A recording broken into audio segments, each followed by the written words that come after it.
하나님 감사합니다. 강림절 향해 가며 또 새벽에 불러주셨습니다. 오늘도 우리에게 새 영을 부어주시고 성령으로 새로워지는 저희들 되기를 원합니다. 날마다 성령 안에 성령의 능력을 덧입고 살아가는 저희들 되게 하여 주옵소서.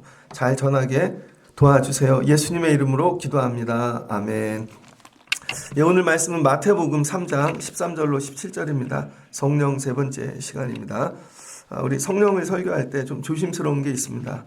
신학교 가면 조직신학 공부하면 성령론 공부하는데요. 어떤 형태, 유형, 그 성령을 공부하다 보면 이게 하나님으로부터 나온 건지 하나님이 나셨는지 뭐 그런 것부터 해갖고 공부하는 게 되게 많습니다. 근데 이 성경을 통해 우리가 성령님에 대해 배우잖아요. 근데 성령은 영이잖아요. 영. 그것도 이 땅에 없는 하나님으로부터 오신. 그래서 이 땅에 있는 언어를 가지고 표현할 때 이렇게 딱 이거다 그 규정하기가 어렵다는 거예요. 그래서 마치 단어를 쓸 때 딱 그거다가 아니라 그거와 같은, 그거와 같지 않나. 그러니까 이 땅의 언어를 가지고 설명하는 데 한계가 있는 거죠. 그래서 여러분이 신앙생활 할 때 제일 조심스러운 거, 언어에 갇히시면 안 돼요. 언어에 갇히면 어떤 일이 일어나냐면요, 죽기로 싸웁니다. 동방신학과 서방신학이 이게 성령이 양태설이냐 아니면은 뭐 하여튼 뭐 되게 많아요. 근데 그걸 가지고 언어에 딱 갇히는 순간 죽기로 싸우게 되어져 있습니다. 그래서 이 성령이 창세기부터 계시록까지 계속 우리에게 찾아오시고 일하시고 하는데 그때에는 그렇게 성령을 경험했다는 거예요. 그때에는. 그리고 그때는 그렇게 일하셨고. 그래서 여러분이 이걸 다 익히고 배워서 그 언어에 갇히지 말고 때를 따라 찾아오시는 성령을 경험하시고 그 안에서 살아가실 수 있는 여러분 되면 좋겠습니다. 공부하고 제일 어리석은 사람이 거기에 언어에 갇히는 거예요. 그러니까 오늘도 새로운 성령에 대해 우리가 오늘 배우는데 오늘은 비둘기 같은 성령. 그래서 성령이 마치 하나의 심볼이죠. 상징. 이게 비둘기 같다. 근데 비둘기는 아닌 거예요. 그래서 우리가 알고 있는 비둘기의 이 속성을 통해 혹시 성령이 그런데 이거보다 더 크게 받아가실 수 있는 그런다고 또 성령이 가서 비둘기야 그것도 아니고 비둘기가 아니래 그것도 아니에요. 그러니까 오늘 말씀을 통해서 마치 이렇구나. 여러분 배워가실 수 있는 새벽 되시기를 주의 이름으로 축복합니다. 비둘기는 성령이 임하시는데 여기저기 이야기가 나오지 않고 딱 한 군데 나와요. 예수님 세례 받으실 때. 그래서 이 사도행전에서 기도하고 성령이 임하는데 거긴 비둘기라는 단어가 나오질 않죠. 거기는 마치 바람같이 그런데 혀같이 그 다음에 불같이 막 이렇게. 그런데 비둘기는 예수님 세례 받을 때만 나오신다는 거예요. 그래서 비둘기라는 단어가 딱 나오면 그 밑에 누가 계시는 거예요? 예수님이 계시다는 거예요. 예수님이 세례를 받으러 나오셨더니 성령이 임하시는데 그 위에 비둘기 같이. 그래서 이 예수님의 성령인 거죠. 쉽게 얘기해 예수님 위에 내려진. 그래서 이 비둘기라는 게 딱 등장하는 순간 그 밑에 누가 계신다? 예수님이 계신다. 그래서 교회에서 비둘기 같은 그 이미지를 비둘기를 쓸 때 강단에도 막 이렇게 비둘기 그림 넣고 그러잖아요. 그러니까 이 얘기는 거기에 예수님이 계신다라는 뜻입니다. 그래서 이 비둘기는 예수님이 세례 받으실 때. 자, 오늘 말씀을 보니까 예수님이 요한에게 세례를 받으러 나오셨어요. 세례는 뭐죠? 이 구원받음의 문이 열리는 것이죠. 근데 예수님은 안 받으셔도 되는데 세례를 받으러 갔다는 거예요. 이거 죄 씻음인 거죠. 죄 씻음. 그러니까 뭐예요? 순결해짐, 깨끗함. 그런데 예수님이 요한에게 세례를 받을 때 받지 말라 그랬는데 아니 허락하라. 이 얘기는 뭐냐면요. 우리 죄인들을 받으시기 위해서 세례를 받으신 거죠. 이 바울이 전도를 할 때 이방인들이 먹는 음식을 먹는 건 뭐예요? 내가 너희들 받았어. 니네 먹는 거 나도 먹어. 너희도 나를 받으라는 거죠. 가가지고 같이 지내는데 니네 음식은 절대 안 먹어. 더러워. 입맛에 안 맞아. 그리고 따로 떨어져 생활하면서 여러분 복음을 전하면 그들이 저 사람은 우리하고 달라. 이렇게 될 거 아니에요. 그래서 우리 한국도 초대 막 이렇게 선교사들이 많이 들어왔잖아요. 막 캐나다에서도 오고 미국에서도 오고 오셨던 분들이 보면 우리랑 그냥 같이 살았습니다. 그래서 이 선교사님들이 집으로 돌아갈 때는요. 한국에 있는 것들 다 갖고 가서 아기 낳는데 우리나라 뭐 돌잔치 할 때 똑같이 하고 뭐 그런 영상들이 되게 많더라고요. 그럴 때 이게 피부와 언어는 다르지만 저 사람들은 우리와 함께 했어. 그러니까 예수님이 세례를 안 받으셔도 되는데 세례를 받는 건 뭐냐면 죄인들과 함께 하신다는 것이고 우리의 세례를 인정해 주신다는 것이고 예수님도 받았어. 너희들도 받으라는 것이죠. 그러니까 함께함의 시작이라는 거예요. 그래서 여러분이 누구와 함께 하시려면은 이 세례를 받는 낮아지심이 있어야 되는 거죠. 그래서 예수님이 나한테 세례를 허락해라. 이게 모든 의를 이루는 것에 합당하다. 세례는 여기까지만 얘기를 하겠습니다. 더 많은 뭐 깊이로 들어갈 수도 있지만 또 예수님이 세례를 받으실 때 세례를 받고 물에서 올라왔더니 세례가 끝난 후에 하늘의 문이 열렸다는 거예요. 사도행전에서도 하늘의 문이 열렸죠. 하늘의 문이 열려요. 그러니까 하나님이 기뻐하시는 일을 할 때 여러분 하늘의 문이 열려요. 하나님이 기뻐하시는 일은 뭘까요? 나에게 맡겨진 사명. 하나님이 나에게 이 땅에 보내신 이유. 그거를 발견하고 내가 그 일을 감당할 때 하늘의 문이 열리는 거죠. 공부를 해도 하나님이 기뻐하시는 공부. 나에게 이 공부 왜 시키셨나? 여러분 저 목회할 때 하나님이 나 이 목회를 왜 시키셨나? 내가 하고 싶은 목회가 아니라 여러분 이런 목적에 나를 들여질 때 하늘의 문이 열리기 시작한다는 거예요. 그러니까 예수님은 하늘의 문을 열어놓고 그 다음에 공생애를 시작한 것이죠. 그랬더니 그 위에서 뭐가 내려왔어요? 하나님의 성령이 비둘기 같이 내렸다는 거예요. 하나님의 성령이 내려오는데 비둘기의 모습과 같이 언어로는 표현할 수 없는데 비둘기가 내린 게 아니라 비둘기 같은 형태 마치 비둘기 같이. 그래서 여러분 세례 받을 때 성부 하나님 성령 그 다음에 비둘기 같은 성령 성자 예수님 삼위일체 하나님이 다 나옵니다. 삼위일체 다 나오는 성경 본문이 그렇게 많지 않아요. 근데 예수님이 세례를 받을 때 삼위일체 또 어디에 나왔죠? 창조할 때 그죠? 말씀하신 하나님 지혜이신 예수님 그 다음에 성령께서 운행하시며 바람으로 창조 때 그 다음에 여러분 뭐예요 지금? 예수님 세례 받을 때 그러니까 삼위일체 하나님께서 등장하신 거죠. 신약에 그 뭐 하시겠다는 거예요? 새 창조를 하시겠다는 것이죠. 그리고 하늘에서 이 음성이 들렸다는 거예요. 그 하나님은 뭐예요? 말씀. 하늘로부터 소리가 있어 말씀하여 이르시되 이는 내 사랑하는 아들이요 내 기뻐하는 자라 하시니라. 그러니까 성령이 임하셨고 자 그다음 예수님이 이제 공생애를 시작하죠.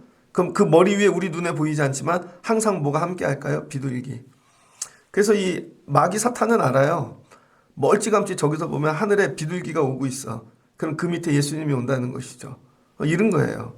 그러니까 예수님이 공생의 시작을 하늘 문을 열어놓고 성령의 임재하에 시작하셨더라.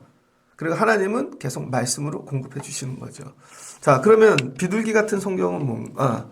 여러분, 이 새를 가지고 표현하잖아요. 하늘에 있는. 그래서 이 새 같은 이 하늘에서 다니는.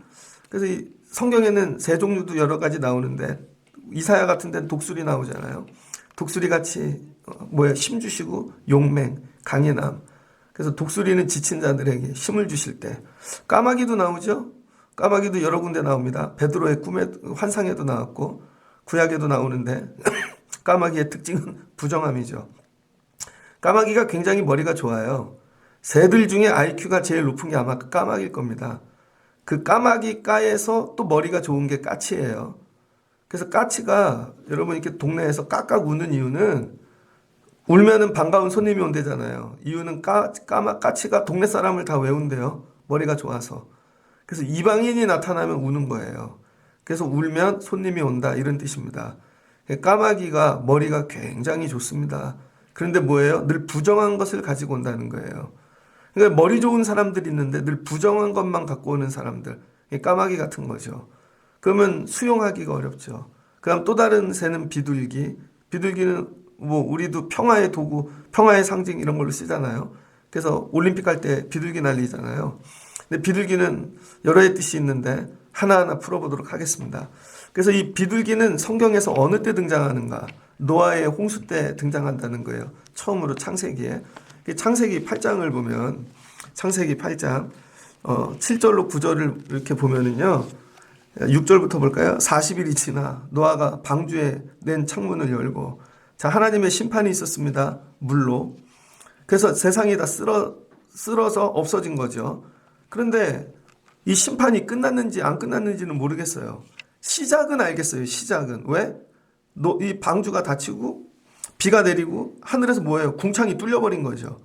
이전까지는 궁창이 있었는데 이제 궁창이 없는 하늘, 우리가 보는 하늘이 열린 거예요. 그 궁창의 기능을 창조과학에서 많이 해석을 해냅니다. 하늘에 물이 있기 때문에 햇빛이 바로 들어오지 못해서 그때는 오존층이 없었다는 거예요. 그래서 이 모든 이 햇빛에 안 좋은 것들이 다 걸러지는 거죠. 필터 같이. 그래서 그때는 수명이 900살까지 가고 1000살까지도 갈 수 있었다는 거죠. 그런데 이 궁창이 없어진 이유는 이 강한 햇빛을 우리가 다이렉트로 맞고, 그래서 우리 수명이 줄게 되었다. 뭐 그런 창조과학에서 해석을 많이 해놓습니다. 그런데 끝을 모르는 거죠. 끝을. 야, 이거 근데 홍수는 언제 끝난 거야? 심판이 언제 끝난 거야? 알 수가 없는 거죠. 그래서 제일 먼저 한 게 뭐냐면 노아가 창문을 열고, 야, 이거 비가 그친 것 같은데 이게 정말 이제 홍수가 끝났는지 안 끝났는지 궁금해서 까마귀를 풀어놨다는 거예요. 근데 까마귀가 왕래를 하는데, 까마귀가 땅이 마르기까지. 그 다음에 까마귀는요, 근데 아무것도 갖고 오지 않는 거죠. 까마귀는. 그 다음에 비둘기를 두 번째로 내어놨는데 물이 조금 줄은 것 같아요. 그런데 이 비둘기도 발 붙일 곳을 찾지 못해서, 이게 까마귀하고 해석이 완전히 다릅니다. 까마귀는요, 계속 왔다 갔다 했다는 거예요. 땅이 마르는 날까지 왕래하였더라. 계속. 그러니까 들어오지는 않고, 까마귀가 들어온 게 아니에요. 제가 볼 때. 그냥 배에 앉았다가 또 날아가고 또 날아가고 결국은 나중에 땅이 마른 다음에 없어진 것 같아요. 그런데 비둘기는 풀어놨더니 발 붙일 곳을 찾지 못해서 다시 돌아왔다는 거예요. 그래서 여러분, 비둘기의 특성이 뭐냐면 순결함. 세상에 나갔는데 세상이 여러분 심판으로 다 망가지고 아직 이 악한 영들이 가득하고, 그러니까 발 붙일 곳이 없으니까 돌아오는 거죠. 그러니까 우리 믿음 생활이 어떻게 해야 되냐면 비둘기 같아야 돼요. 여러분을 주일날 예배하고 세상에 풀어놓으면 세상에 가서 안 오시는 분들이 있습니다. 세상에 가서 거기 악한 거, 그 다음에 뭐 음란한 거, 이게 너무 좋아가지고 가갖고 발을 붙여버렸네. 그런데 거룩한 성도, 순결한 성도는요, 아무리 풀어놔도 여기 내가 발 붙일 데가 없네. 그리고 그냥 돌아와야 되는 거죠. 직장에 가고, 저도 뭐 군 생활 해봤는데 군인들 맨날 회식해요. 그 다음에 뭐 중간중간 훈련에도 맨날 담배 펴. 거기에 앉아본 적이 없어요.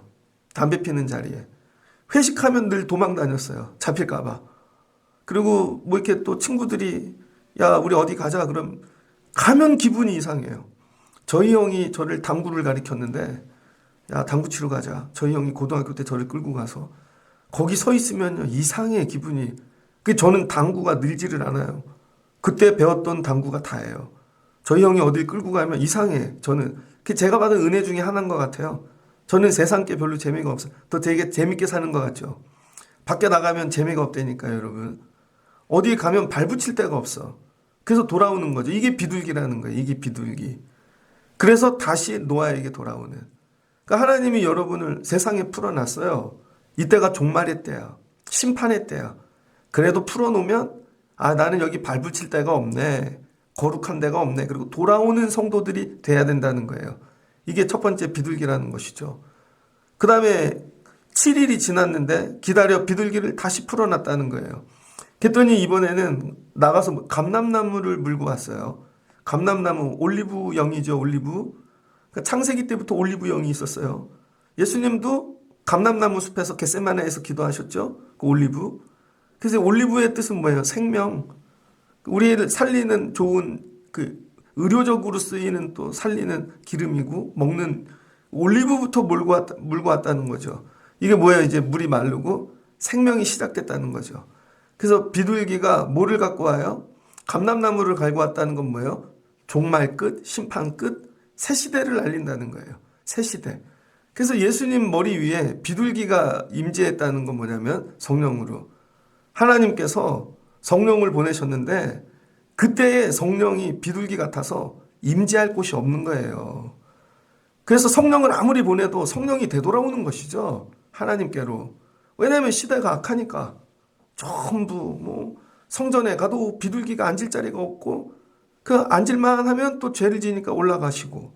그런데 예수님이 세례 받을 때 겸손하시고 낮아지시고 자기가 죄인들과 함께 하려고 그러니까 비둘기가 왔다가 거기 앉아버렸네. 예수님에게. 이제 이해되시죠?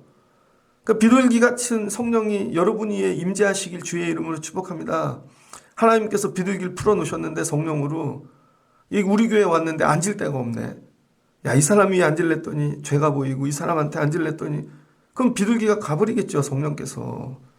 그러니까 저와 여러분이 예수님 같이 낮아지고 세례받고 하나님 주신 사명을 감당하는 자가 되면 하나님이 풀어놓으신 성령이 비둘기 같이 와서 우리 위에 앉는다는 거예요. 그 다음에 비둘기 같은 성령이 임한다는 건 또 무슨 뜻이냐면 성령이 다시 가요. 하나님께. 근데 뭘 물고 가는 거예요? 감람나무. 이 얘기는 뭐예요? 이제 시대가 바뀌었다는 것이죠. 예수님이 이 땅에 오심으로 이제 시대가 바뀐다는 거예요. 이제 인간이 주인되고 마귀 사탄 원수들이 이거 끝나고 새 시대가 열린다는 거죠. 감람나무를 물고 감으로 인해서 종말 끝 새 시대. 그래서 노아가 내려가서 제일 먼저 한 게 뭐예요? 예배하고 하나님께 제사를 드렸더니 하나님이 20절에 그 제물을 번제를 향기를 받으셔서 하나님이 약속하셨잖아요. 무지개를 띄어서 내가 다시는 물로 너희를 심판하지 아니하리라. 그러니까 여러분 우리에게 비둘기 같은 성령이 임했다는 건 뭐냐면 이제 우리의 삶이 변화되기 시작했다는 거예요. 이제는 끝났어. 마귀가 주인 되어지고 악이 주인 되어지고 세상이 주인 되어지는 이게 끝나고 새 시대가 시작되어졌더라. 그럼 저와 여러분이 할 일이 뭐예요? 이걸 약속으로 붙잡고 예배하고 하나님께 향기를 올려드리고 새 삶을 사는 일을 시작해야 되는 것이죠. 그 다음에 7일을 기다려 비둘기를 내놓음에 그 비둘기가 돌아오지 아니하였다는 거예요. 세 번째는 이거 예수님을 상징하는 것이죠. 예수님을 이 땅에 내보내셨는데 예수님이 돌아가시지를 않네. 이게 뭐예요? 십자가의 죽으심. 이제는 그냥 이 땅에 오셔서 우리를 위한 제물이 되어주시는 거죠. 그래서 이 비둘기가 처음 나온 게 어디더라? 창세기. 그래서 이 성령의 속성을 알 수 있다는 것입니다.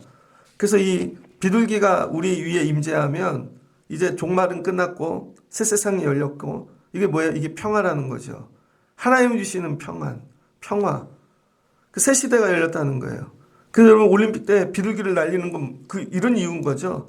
자, 이제 냉전의 시대는 끝났어. 이 올림픽을 통해 갈등도 끝내고 새 시대를 열어보자는 거예요. 평화의 상징. 근데 어떻게 해요? 게임 하다가 또 원수되네. 그죠? 올림픽이 그러잖아요. 한일전을 하면 하다가 원수가 돼. 중국 심판이 나오면 반드시 심판을 엉터리로 봐. 그럼 나중에 싸움이 돼. 인간은 안 돼요, 여러분. 흉내내도. 그러니까 참 평안은 하나님만 주실 수 있는 거죠. 그래서 이 비둘기 같은 성령이 어디 위에? 내 위가 아니라 내 심령에 들어올 때 내 마음에 참 평안이 시작되어지는 거죠. 그래서 오늘 찬양 불렀잖아요. 비둘기 같이 온유한 은혜의 성령 오셔서 거친 마음 어루만지사 위로와 평화 주소서. 첫 번째, 평화를 주신다는 거예요. 비둘기 같이 온유한 성령을 받지 아니하면 내 삶에 평화는 없습니다. 그래서 여러분이 늘 기도하셔서 하나님 하늘에서부터 비둘기를 풀어 내 위에 임재케 하여 주옵소서.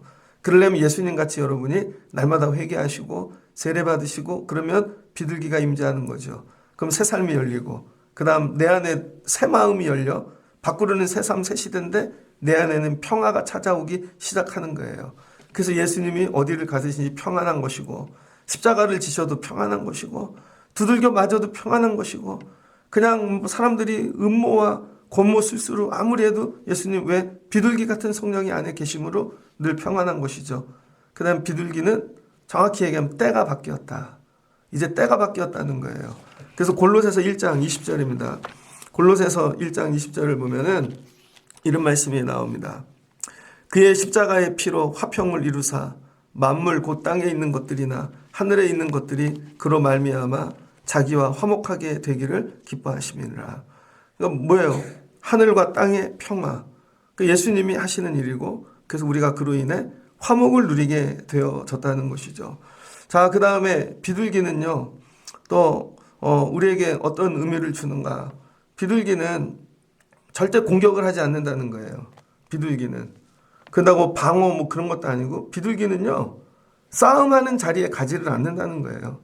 그래서 비둘기는 남을 공격하지도 않고 그 남을 뭐 비난하거나 뭐 그런지도 않고 책망받을 일도 하지 않고 그래서 이 비둘기의 가장 큰 특징이 정결함이라는 것이죠. 그 로마서 13장 11절입니다. 로마서 13장 11절에 보면 10절에 보면 그래서 이 비둘기는 사랑을 얘기하는 거예요. 사랑은 이웃에게 악을 행하지 아니하나니 그러므로 사랑은 율법의 완성이니라. 그러니까 이 비둘기를 통해 하나님이 우리에게 이루기 원하시는 건 뭐냐면요. 율법의 완성을 이루기 원하시는 거예요.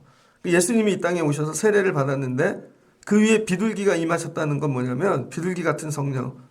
하나님이 우리 사랑에 누구를? 독생자 예수님을 내어주시기까지 우리를 사랑하신다는 것이죠.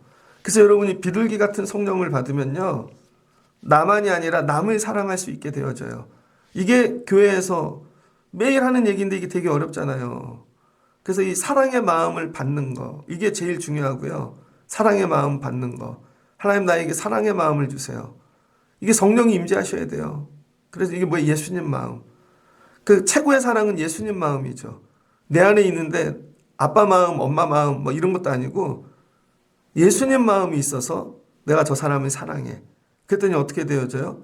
그 사랑을 행위로 표현하는 게 자비라는 것입니다. 저 사람이 왜 자비가 없지? 이건 그 안에 사랑의 마음이 없는 거죠. 교회를 다니는데 사랑의 마음을 가져본 적이 없어요. 사랑의 마음이. 여러분 누가 이렇게 그런 거 보신 적 있으세요? 지금은 뭐 그렇지만 옆에 사람 잘 안 보잖아요. 근데 저희 클 때는 예배당에 보면 바글바글 했잖아요. 뭐 학생부도 바글바글하고. 근데 옆에 있는 애가 봤더니 옷이 찢어졌어. 얘는 왜 옷이 찢어졌지? 저 클 때 진짜로 옷이 찢어졌지. 근데 얘는 맨날 빡빡머리만 하고 와. 국민학교 1학년 때인가 친구를 사귀었는데 서울에 와갖고 맨날 빡빡머리야. 냄새도 이상해. 근데 끝나고 같이 놀았는데요. 자기 집에 놀러 가재. 놀러 갔죠. 그랬더니 저 서울 장안동에서 컸거든요. 장안동에 공터가 되게 많았습니다. 장안동에는 높은 빌딩이 없어요. 나중에 한 거죠. 거기가 원래 쓰레기 매립장이었대요. 땅에다가 쓰레기를 하도 많이 묻어가지고 그 위에다가 덮어서 그래서 땅을 파면 쓰레기가 많이 나와가지고 높은 빌딩을 지질 못한다는 거예요. 뭐 지금이야 기술이 좋아서 그러겠죠. 그런데 건물이 듬성듬성 있고 1980년대 초에 영등포 가도 그랬습니다. 서울이 다 쓰레기장이었어. 특별히 뭐 상계동 이런 데 가면요. 막 길에 똥도 많고 저희 클 때는 빡빡산도 있고 막 그랬다고요. 집을 가재는데 뭐 이렇게 이상한 공터로 들어가더니 버스가 버려진 버스인데 거기 자기 집이래요. 버스에서 사는 애 저 친구로 만나본 적 있어요. 그러면 버스를 칸을 나눠서 맨 끝에는 이렇게 자는 데고 중간에 뭐 있고 이렇게 야, 너 여기서 살아? 그때 그랬어요. 되게 부럽다. 그때 무슨 드라마 외국 드라마에서 버스에서 사는 그런 거 나온 적 있어요. 삐삐도 그렇고 야 되게 부럽다. 근데 알고 봤더니 부러운 게 아니더라고요. 그거 가갖고 집에다 얘기했죠. 내 친구가 버스에서 살아. 그랬더니 그때 기억해요. 저희 어머니가 김치에다 주고 뭐 이런 것들. 교회 누가 오면은 어떤 행색이나 아니면 이렇게 모습을 보고 저 사람 힘든가 봐. 그래서 조용히 도와주고 싶다. 제가 부목사를 처음 갔는데요. 인천에 내려왔는데 두 번째. 새벽기도 처음 예배를 드리는데 불을 끄고 기도를 하는데 누가 제 옆에 뭘 두고 가요. 비닐봉지를. 들고 가서 봤더니 고추, 그 다음에 뭐 상추, 누군지도 모르는데 또 나중에 알고 봤더니 어떤 원로 장로님 아내분이 권사님이 저를 인사하는 걸 보고 야 어떻게 서울에서 우리 교회로 왔나. 자기네 집에서 농사하는 거 다 따갖고 새벽 예배 때 갖다 주려고 기도했다는 거예요. 내일 월요일 날 꼭 이용진 목사님이 오면 좋겠어요. 좀 제가 그런 사랑 많이 받았습니다. 그러면은요 교회 일이 힘들고 뭐 간두고 싶어도 이런 거죠. 그래도 열심히 해야지.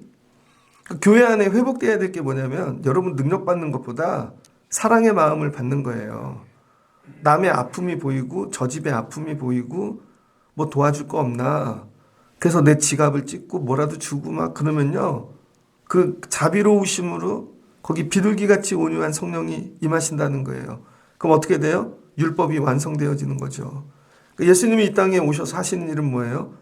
나 성령 받아서 자랑하러 다니시는 게 아니라 가는 데마다 불쌍한 자들을 살리시고 돌보시고 마지막 내 몸까지 내어주신 거죠.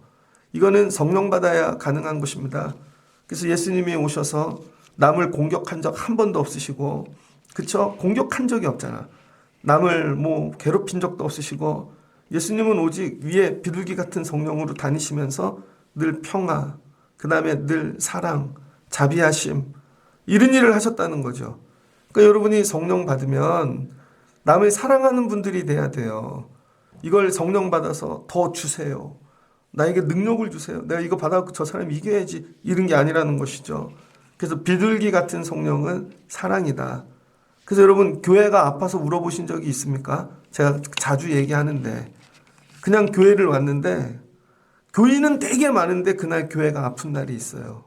교인은 되게 많은데 야, 이분 교회를 아파하는 분이 없구나. 교회가 아프면 저렇게 안 할 텐데 야, 성도를 돌아보질 않는구나. 성도를 돌아보면 저렇게 안 할 텐데 왜 저 마음을 못 받았을까? 이게 제일 안타까운 거예요, 여러분. 이거는 성령 받아야 되는 거죠. 성령. 맨날 내 아픔 뺏기 몰라. 나만 아프대, 힘들대. 그래서는 치유가 안 일어나요, 여러분.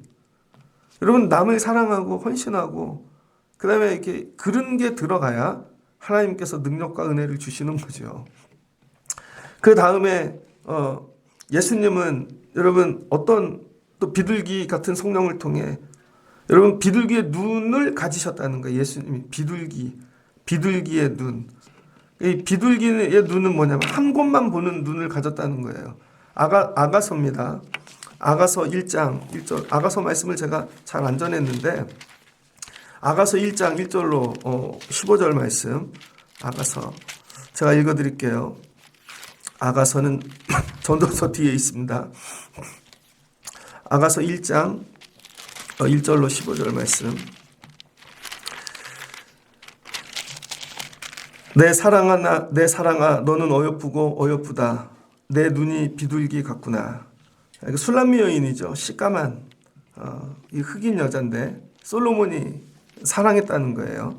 그래서 뭐예요? 이거 은혜. 우리는 술람미 여인 같을 수밖에 없는데 왜 사랑하는가? 이 솔로몬이 하나님이 우리를 눈이 이쁘다는 거예요. 눈이 이뻐서 사랑했다는 거예요. 눈이. 근데 그 눈이 무슨 눈을 닮았대요? 비둘기는. 길 가다 비둘기 눈 보세요. 동그랗죠? 단추처럼. 그래서 비둘기 눈이 달린 각도가요. 우리 눈은 앞에 있어서 눈이 두 개잖아요. 그래서 한쪽 눈 가리면 이 각이 틀려요. 두 개를 다 합칠 때 가운데 겹쳐지는 부분이 있어서 온전히 보이는 거죠. 근데 비둘기 눈은요. 양 옆에 이렇게 딱 각이 한 곳밖에 못 본대요. 그래서 비둘기는 여러 군데를 못 본답니다.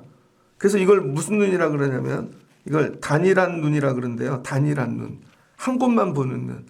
그러니까 술람미 여인을 사랑하는 이유는 뭐냐면요. 눈동자가 이쁘다는 게 아니에요. 너는 나만 바라본다는 거예요. 나만. 솔로몬만.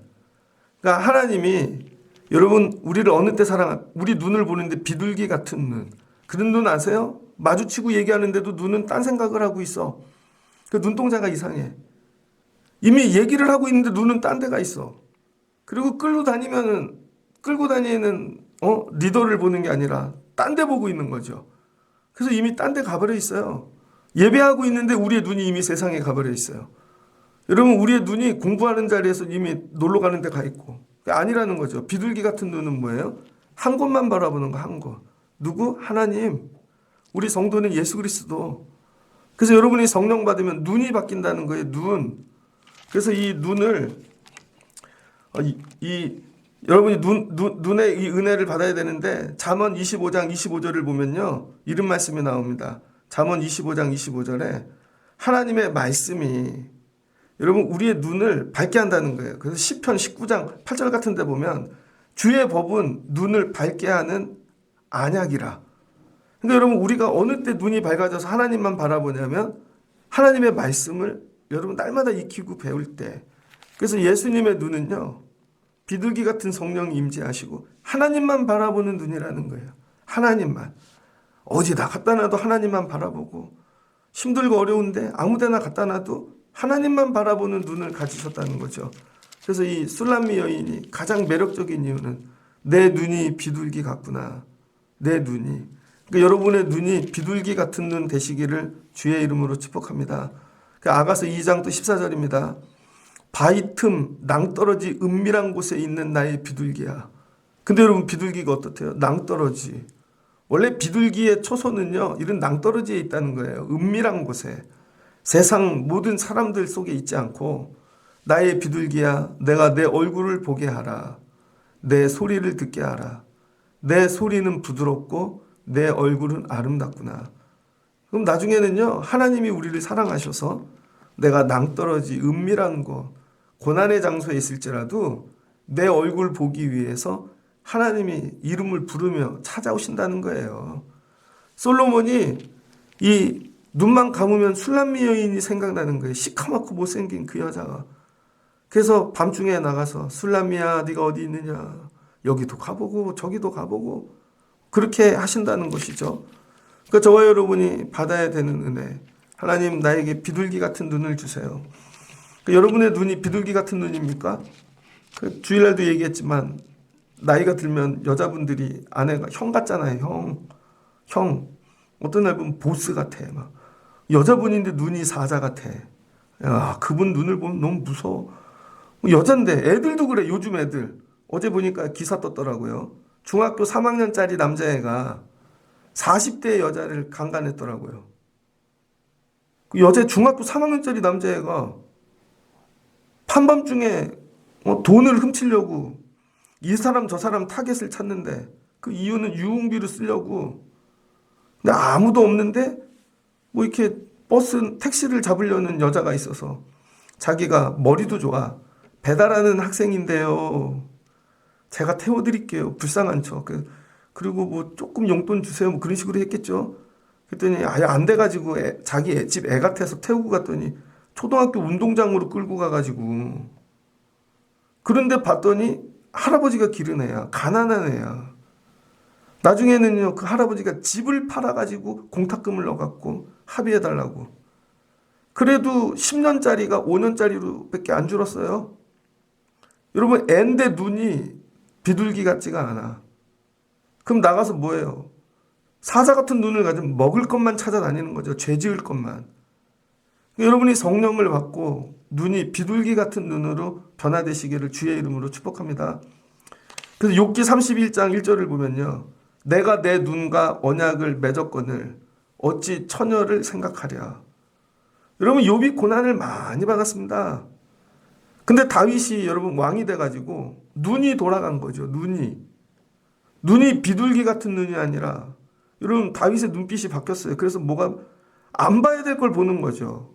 그래 밧세바를 본 거예요. 목욕하는 밧세바를. 그래서 눈 때문에 밧세바를 범하죠. 근데 욥은 자기가 고난 중에 힘들고 어려워도 이거 붙잡으면 살 것 같은데 하나님 내가 내 눈과 언약을 맺었대요. 나 하나님 외에는 안 바라볼게요. 내가 아무리 힘들어도 내 눈은 하나님만 향할게요. 비둘기 같은 눈. 내가 어찌 처녀를 생각하겠습니까? 그리고 자기는 죄를 짓지 않았다는 거죠. 그럴 때 하나님이 욥을 어떻게 하세요? 회복시키시는 거죠. 아니 성도인데 맨날 보는 눈이 모르는 장비가 없고 모르는 게 없고 전부 다 막 안 돼요, 여러분. 비둘기 같은 눈으로 변화되시길 축복합니다. 그다음 비둘기가 하는 일이 뭐냐? 비둘기는요, 복된 소식을 가져다 준다는 거예요. 그래서 이게 통신용 전소구라 그러죠. 1분에 1km를 간대요. 비둘기가 빨리 나르면 1km를 최고 멀리는 3,000km까지 간대요. 3,000km. 그럼 3,000km면 서울 부산을 300km 잡으면 10배를 가는 거잖아요. 그래서 보내놓으면 복된 소식을 갖고 오고 읽고 또 복된 소식이 가는 거죠. 자, 예수님 위에 비둘기 같은 성령이 임했다는 건 뭐냐면 하나님께서 날마다 예수님에게 소식을 전해주시는 거죠. 하나님 나라에 있는 일. 그게 뭐예요? 너 이제 십자가 질 때 됐어. 그 아버지께서 말씀하시니까 하나님 제가 십자가를 지어야 돼요. 근데 순종하는 것이죠. 그럼 예수님도 이 땅에 있으시다가 힘들고 어려운 일이 있으면 아버지 들으시고 도와주세요. 그리고 또 기도하면 비둘기 같은 성령이 왔다 갔다 하면서 하나님 얘기, 하나님 뜻 전해드리고 예수님의 간구와 기도를 또 올려가게 하시고, 그러니까 뭐야, 날마다 소통하는 거죠. 근데 여러분 머리 위에 비둘기 같은 성령이 없으면 하나님과 소통함이 없는 것입니다. 머리 위에 늘 이렇게 집만, 아파트만 있고 머리 위에 땅만 있고 머리 위에 놀러 갈 것만 있고, 그러니 아무리 기도를 해도 이게 연락이 되어지지 않는 것이죠. 그러니까 내가 죽고 세례 받고 그럴 때 하나님의 이 성령이 비둘기 같이 임할 때 그냥 하나님의 뜻이 날마다 와요. 날마다 와. 눈 뜨면 오고 잘 때도 오고, 그리고 내가 이렇게 숨만 쉬어도 하나님이 내 이 갈급함, 내 이 눈물, 애통하심 다 아시고 왔다 갔다 하시는 거죠. 이 잠언 25장 25절입니다. 잠언 25장 25절 제가 한번 읽어드릴게요. 잠언 25장 25절. 적당한 말을 함은 하나님과 입맞춤과 같답니다. 잠언 25장 25절에 보면은 먼 땅에서 오는 좋은 기별은 목마른 사람에게 냉수와 같으니라. 이런 말씀이 있어요. 여러분 날마다 야 이제 우리 삶은 끝난 것 같아. 새 일이 안 일어날 것 같아. 비둘기 같은 성령이 계시면 생각지도 못한 복된 소식들이 온다는 거예요. 제가 뭐 자주 하는 얘기지만 목회를 하다가 쉬게 될 때가 있었어요. 그래서 기도를 많이 했죠. 근데 교회를 섬길 수가 없으니까 차를 타고 차에서 기도를 많이 했습니다. 특별히 주차장. 뜨겁게 기도하고 싶으면요, 주차장 지하 깊은 데 가갖고 구석에 가갖고 찬양 틀어놓고 혼자 기도하는 거예요. 집사람 이제 일하러 가면 그 차에서 하루 종일 있는 날도 있어요. 그리고 기도를 하는데 저녁에 퇴근을 했네요, 집사람이. 차를 몰고 가는데 막 감동이 와, 그날. 여기서 근데 전화가 왔어요. 못 보던 번호인데 막 숫자가 막 20, 30개가 되게 길어요. 안 받았죠. 몇 번이로 오는 거예요. 받았더니 미국에서 연락이 왔더라고요. 그러더니 형님 잘 있어요. 그러더니 좋은 교회가 있는데 가실 생각이냐고. 그래서 제가 인천 온 거예요. 하나님께서 미국에 있는 사람이 내가 생각나게 하셔서 그래갖고 왔다니까요, 여러분. 어떤 목사님이 어떤 선교사님을 돕고 싶었대요. 기도를 하는데 그 선교사님이 계속 생각나시더래요. 야, 이분 아프리카 가갖고 30년도 넘게 한 번도 쉬지 않고 선교를 하는데 하나님께서 네가 야, 넌 휴가도 많이 가잖아. 금년에는 그 사람 휴가를 보내줘. 그래가지고 이 사람을 어떻게 찾지? 그러니까 아는 후배한테 선교사한테 전화를 했대요. 전화를 했더니 야, 그 형님 잘 있냐? 선교사님 어디 계셔? 그랬더니 그분이 깜짝 놀라더니 목사님 제 옆에 계세요. 여기 아프리카의 선교사님들끼리 오늘부터 무슨 모임이 있는데 그래서 오셨어요. 그 바로 옆에 있다는 거예요. 바꿔달라고. 그래서 그분이 휴가 보내드렸대요. 30년 만에 처음으로 온 가족 다. 그런데 그 집 애가 아프리카에서 살면서 아빠 우리는 언제 휴가 가? 나도 한국에 한번 가보고 싶어. 근데 어머니는 병이 들고 한국에 올 수가 없잖아요. 근데 비둘기 같은 성령께서 여기의 소식을 일로 전하고 그 뭐예요? 살리시는 일을 하시는 거죠.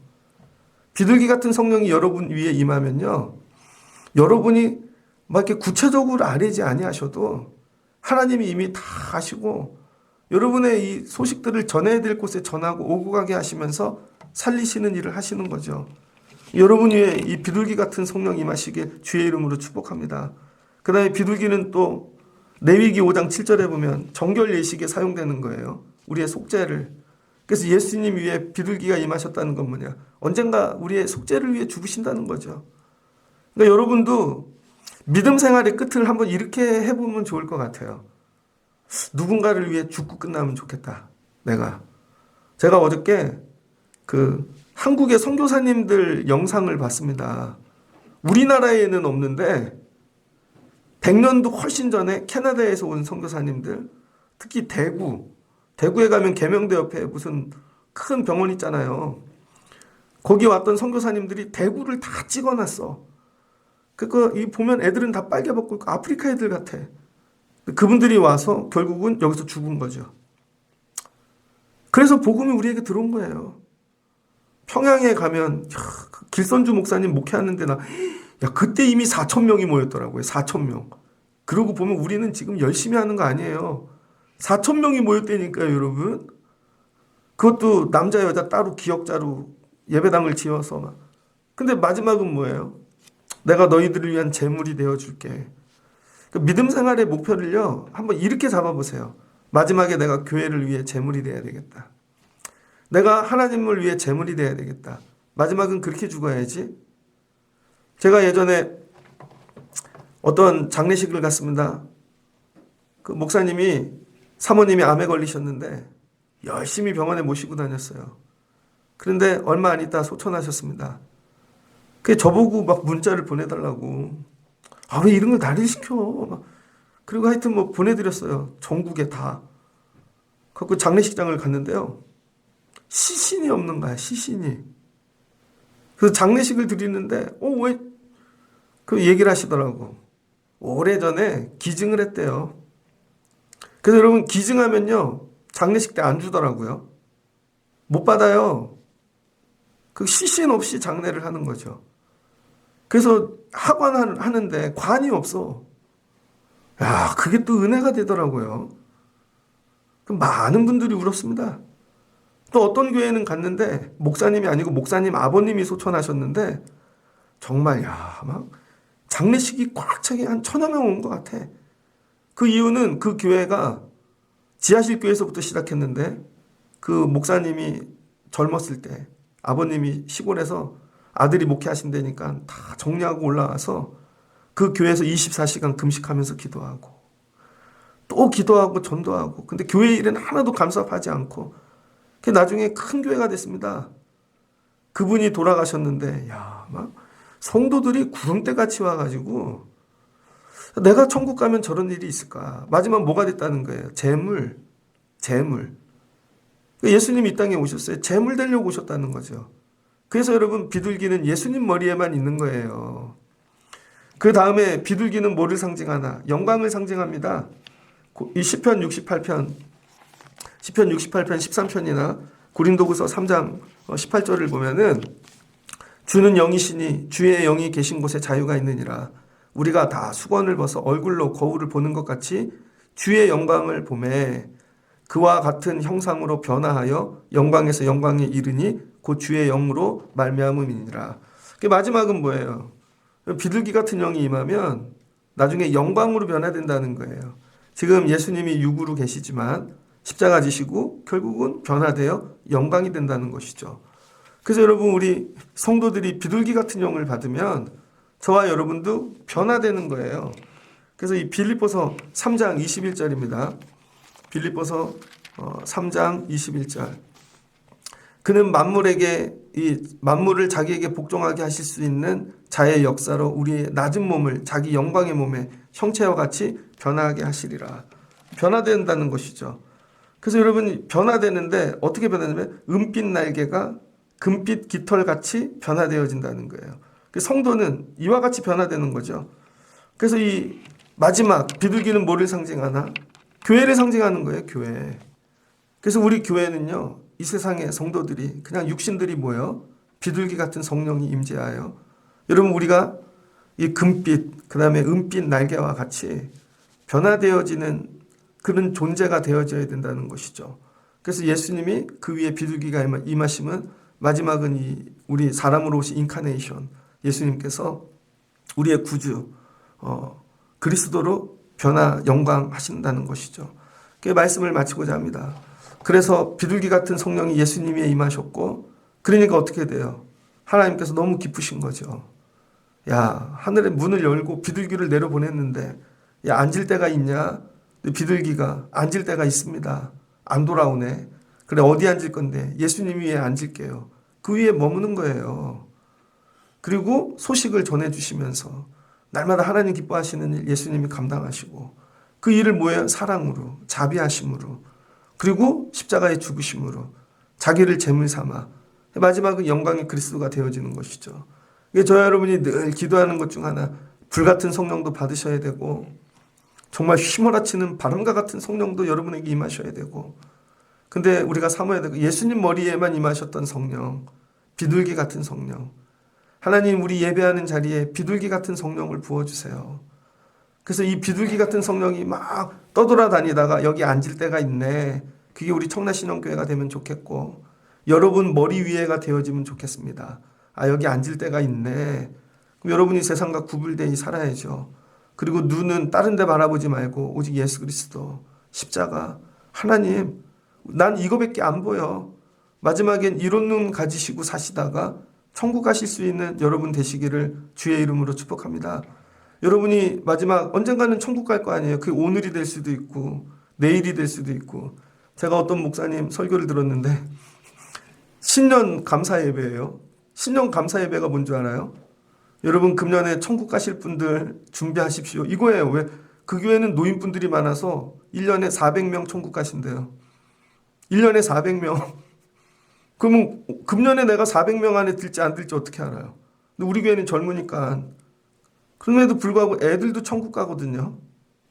그 마지막 천국 갈 때는 단이라는 비둘기는 하나님만 보여야 가는 거죠. 근데 천국 갈 때 됐는데도 하나님이 안 보여. 하나님이 안 보여요. 그럼 어떡하실 거예요, 여러분? 그러니까 성령 받는 게 천국 가는 준비입니다. 그 나중에 그거밖에 안 보여. 근데 이 땅에 살면서도. 그래서 딱 대화를 해보면 알죠. 야, 저분이 딴 거 바라보고 있구나. 저분은 툭 치면 아, 저런 얘기만 하는구나. 그럼 성령 받은 거 아니에요, 여러분. 마치 성령이 막 뜨겁고 그래서 내가 하고 싶은 거 하고 열정적으로 하고 그래서 감동이 있고 착각입니다. 그 성령 아니라는 거예요. 성령은 나를 응원해 주시는 게 아니라 하나님이 원하시는 뜻을 나에게 부어주셔서 감당하게 해주시는 것이죠. 그러니 어떻게 돼요? 내 사랑하는 아들이라. 내 기뻐하는 자라. 여러분 머리 위에 성령이, 비둘기 같은 성령이 임하셔서 하나님이 여러분을 보시면 내 사랑하는 이다. 내 기뻐하는 이다. 여러분 이런 날마다 하나님의 이 응원하심의 이 말씀이 여러분 위에 임재하시기를 주의 이름으로 축복합니다.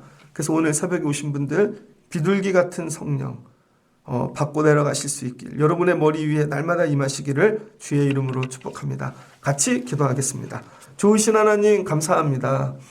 예수님 사람으로 오셨다가 죄인도 아니신데 순결하신데 세례 요한에게 세례 받으러 가십니다.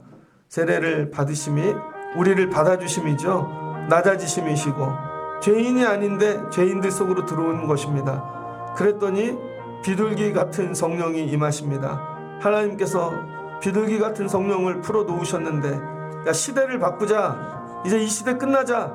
야, 때를 좀 바꾸자. 근데 비둘기가 앉을 자리가 없었던 것입니다.